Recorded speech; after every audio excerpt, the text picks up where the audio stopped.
So viewers কেমন আছেন? আশা করি সবাই আছেন তো ভালো। তো আজকে আপনাদের সামনে খুবই গুরুত্বপূর্ণ কিছু ম্যাটার নিয়ে আইছি আপনারা লাগি। আমি আপনারা ভিডিওটা আসন্ত দেখবা, যেটা হচ্ছে আমরা কয়েকদিন থেকে একটা কিছু কমপ্লেইন দিয়ার, যেটা হচ্ছে এখন পর্যন্ত পেন্ডিংও আছে। তো পেন্ডিংও কিতা কারণে আছে, কিতা উদ্দেশ্য করা হয়েছে আমরা নিজেও কিছু পারি না। তো বর্তমানে একটা কমপ্লেইন করছি যে আমাদের কাছাড়ের জেলা শাসকের কাছে। তো এটা করার উদ্দেশ্য হচ্ছে আপনারা সামনে বর্তমানে স্ক্রিনে দেখতে পারেন, আমি একটা টেস্ট ম্যাপ শো করাই, আর যেটা হচ্ছে এই যেটা ভূমির কিছু রেকর্ড পত্র নিয়ে বা এইসব ভূমির রেকর্ডপত্র নিয়ে যেভাবে জালযাত্রী করা ওর এটার নিয়েও আমরা প্রশ্ন করছি। আর আমরা মেইন যেটা মুদ্রা হচ্ছে এই ম্যাটারগুলো নিয়ে অনেকদিন থেকে আমরা ডিল করি, আর যেটা হচ্ছে মিশন বসুন্ধরা একটা স্কিম আসাম সরকারে লঞ্চ করছিল। আর এটার অন্তর্ভুক্তে আমরা নিজেও অ্যাপ্লাই করছি যে ওনারশিপর লাগিন।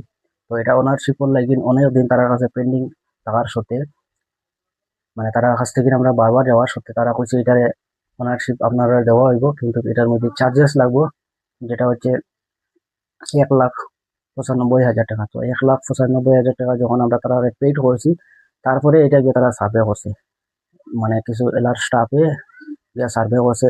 তারা নামগুলো আমি এখানে মেনশন করিয়ে দিই, আর আপনারা দেখলেই বা। তো তারা সার্ভে করছে, করার পরে তারা এইসব কাজগুলারে পেন্ডিং করে রাখি দিয়েছে।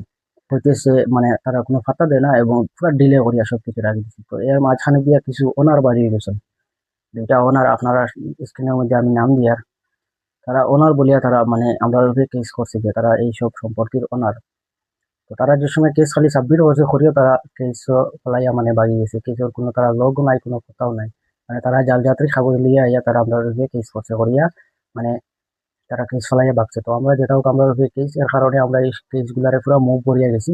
এইসব ম্যাটার নিয়ে অলরেডি যে দো পার্টি কেস করছিল তারা কোনো কন্টেস্ট করছে না, তারা কেস ফলাইয়া ভাবিছেন। তো তারা জানোই যে সব অবৈধ কাগজপত্র। আর আমরা যেসব কমপ্লেন দিয়েছি জেলা শাসকের কাছে, জুডিশিয়াল টাইম এটা নিয়ে তদন্ত করেন, অতি সত্ত্বে ডিল করা হইতো বা এটার উপরে অ্যাকশন নেওয়া হইতো।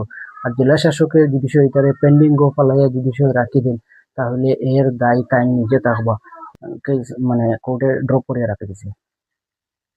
তো তারা যেসব সম্পত্তির উপরে তারা মালিক বলিয়া তারা ক্লেম করছে, এইসব সম্পত্তি এখন বর্তমানে যেভাবে তারা রেকর্ড দেয়, মানে অ্যাসিস্ট্যান্ট সেটেলমেন্ট অফিসারে যেভাবে রেকর্ড আমরা দিচ্ছি, আমরা আরটিআই এর মাধ্যমে জানতে পারছি যে এইসব সম্পত্তিগুলা সরকারের সম্পত্তি। আর আপনারা স্ক্রিনের সামনে বর্তমানে দেখতে পারেন এই যে দুইটা ফ্লোর আছে, এইসব সম্পত্তিগুলা মানে সেটেলমেন্টের রেকর্ড মতে তারা এইসব সম্পত্তিগুলা হচ্ছে সরকার এবং ওয়াকফ স্টেটের সম্পত্তি। তো আমরা সরকারের কাছে একটা আমরা আবেদন আমরা স্টেট গভর্নমেন্টেও এটা ব্যাপারে ইনফর্ম করছি এবং সেন্ট্রাল গভর্নমেন্টও আমরা এটা ব্যাপারে ইনফর্ম করবো। আর আমরা জেলা শাসকের কাছে এটা ইনফর্ম করছি যে এইসব সম্পত্তিগুলারে সরকারের অতি সত্ত্বে যেন টেক ওভার